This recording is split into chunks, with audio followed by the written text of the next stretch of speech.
fringues du Loiret. Je pourrais prendre l'exemple de la politique économique, même si, parce que moi j'aime bien aussi dire les choses telles qu'elles sont, je trouve que le Conseil général dans ce domaine-là a pris un certain nombre de dossiers à bras-le-corps, malgré tout, ce que je veux dire. Et c'est là où Thierry nous sera utile au Conseil général. On ne peut pas bâtir un modèle de développement économique uniquement sur l'autoroute, la 19 et la logistique. Parce qu'au bout d'un moment, ça va s'arrêter. Et que c'est quand même une des questions que l'on doit collectivement se poser. Est-ce que le modèle économique, est-ce que le modèle de développement économique d'un département comme le nôtre doit être fondé uniquement sur l'autoroute? Ben, je ne crois pas à terme. Quand on voit aujourd'hui le prix du pétrole, y compris quand on voit le type d'emplois qui sont derrière, parce que la logistique, je ne suis pas contre, y compris ça fait bosser un certain nombre de gens. Et je trouve qu'il ne faut pas cracher sur un certain nombre d'emplois qui sont créés à travers la logistique. Mais au bout d'un moment, ben, ça va s'essouffler. Et puis quand un certain nombre d'entreprises de transport ont retrouvé des lieux encore plus intéressants, moins chers, y compris un peu plus loin en Europe, eh bien ça va très vite basculer. Et donc il faut absolument qu'on diversifie la politique économique et que l'on arrête un peu le tout logistique et le tout autoroute dans notre département, même si c'est important et même s'il faut pas nier son avantage. Et puis il y a toute la question du développement du territoire. Aujourd'hui, il y a de très fortes disparités dans notre département, entre les cantons, entre les territoires, entre les agglomérations. Et il est très important que le Conseil général se remette à avoir des politiques beaucoup plus équilibrées, beaucoup plus harmonieuses, qui permettent à chacun et chacune de vivre dans son territoire et qui permettent d'organiser la solidarité entre les territoires. La solidarité entre les territoires, ça c'est un gros mot au Conseil général. Quand on dit ça, on nous dit, ben, pas question, nous on se porte bien. Et ils nous disent, mais pourquoi on viendrait payer pour les autres? Et c'est ce qui est dit. Hein. Et je pense notamment à un débat qu'on a eu récemment au niveau des projets dans le cadre de notre région, avec notamment tout le travail qui est fait par l'équipe de François Bonneau pour essayer d'avoir une plus grande solidarité et de faire en sorte que les priorités de la région se retrouvent aussi au niveau des départements. Et on sait que ce n'est pas facile. Pour l'instant, il y a un département sur 6, quoi, hein, et ce n'est pas très simple. Le discours de M. Doligé est très clair, c'est de dire, ben non, nous on est les plus riches, le Loiret c'est vrai, c'est le département le plus riche, pourquoi on paierait pour les pauvres?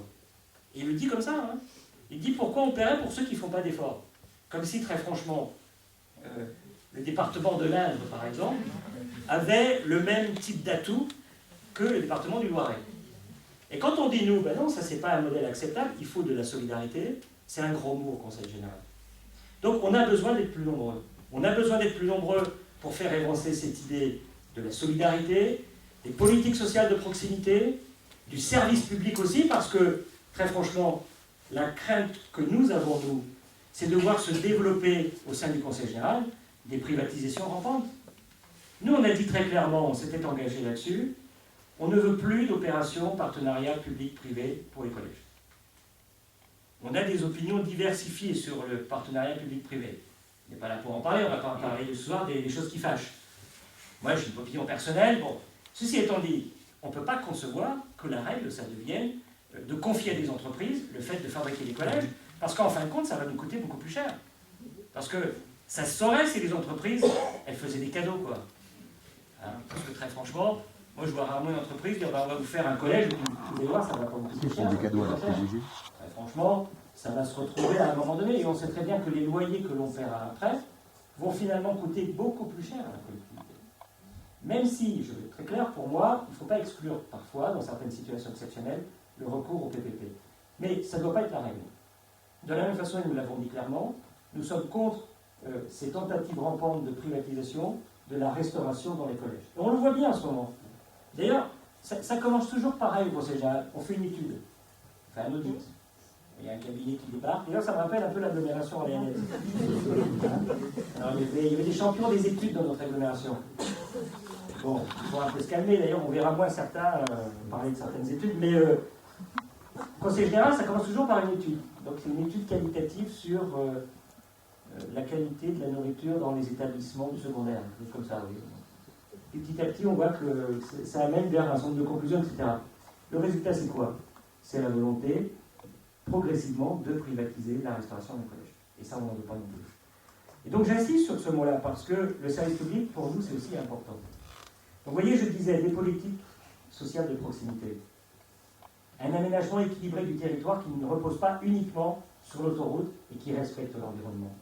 Le service public, la priorité donnée à la jeunesse. Et là, il y a vraiment un besoin criant notamment en termes de prévention, mais aussi de politique ciblée pour nos jeunes.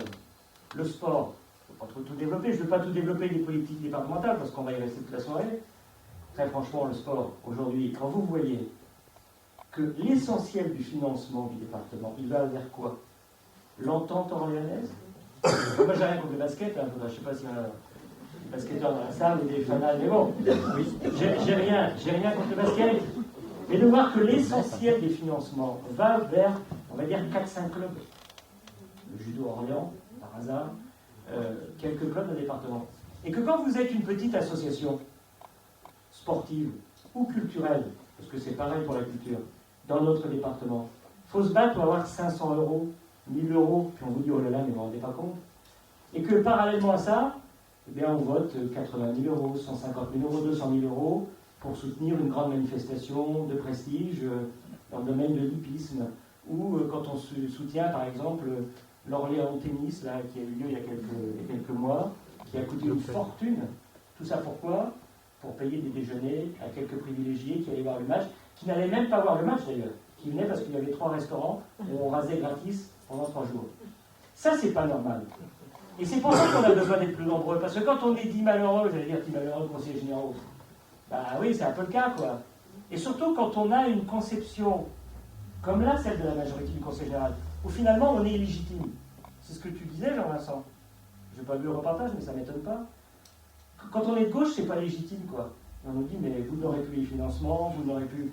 T'inquiète pas, parce que ça c'est le discours. Parce qu'après, franchement, quand on est élu, on est élu.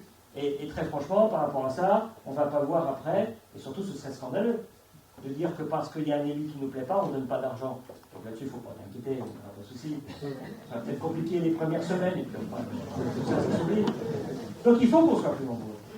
Et il faut porter Thierry au Conseil général, parce qu'il va renforcer l'opposition. Bon, je vais être honnête, on ne va pas gagner le Conseil général, quoi, ça se saurait.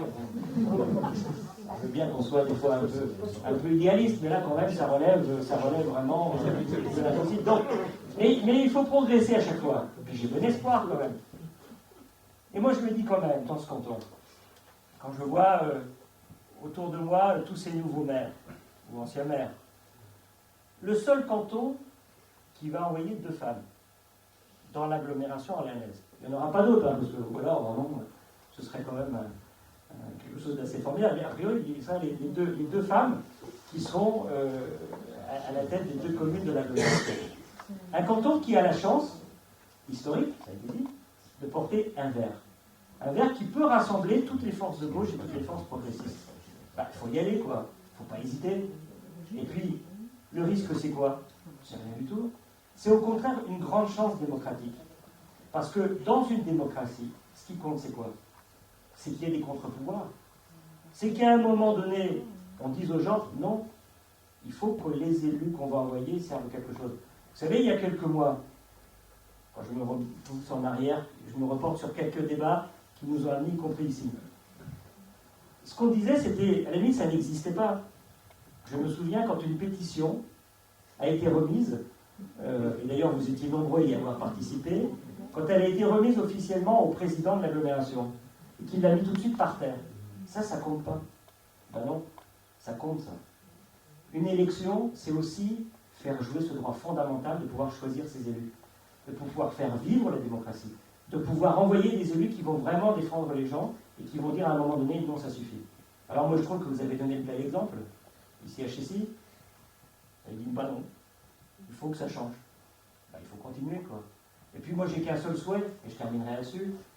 Alors, peut-être que ce ne sera pas tout de suite, Jean-Vincent, mais ce qui serait bien, c'est que dans quelques années, je puisse partir de chez moi, prendre le tramway, venir, et puis de venir jusqu'ici. Alors, je ne sais pas quel sera l'arrêt, quel sera le nom de l'arrêt. Voilà. On verra. Je ne pense pas que ce soit l'arrêt Duché quand même. Ah, non, je ne pense pas. Mais en tout cas, j'ai fini la boutade, vraiment n'hésitez pas. On a une chance sur ce canton d'envoyer un élu de gauche, fidèle aux valeurs, qui représente la diversité de nous tous, et surtout qui va agir pour que ça change dans le département et pour aussi porter ce message qui est le message citoyen de nous toutes et de nous tous, qui est que quand on est élu, on doit prendre ses responsabilités, agir en responsabilité, et surtout toujours rester fidèle à une chose. Rendre compte aux citoyens, parce que le mandat qu'on détient, et c'est la leçon que je tire moi de l'élection d'un certain nombre d'entre nous, eh bien les citoyens savent faire la différence entre ceux et celles qui sont dignes du mandat et qui rendent des comptes et les autres. Alors n'hésitez pas, il faut porter Thierry au Conseil général. Merci.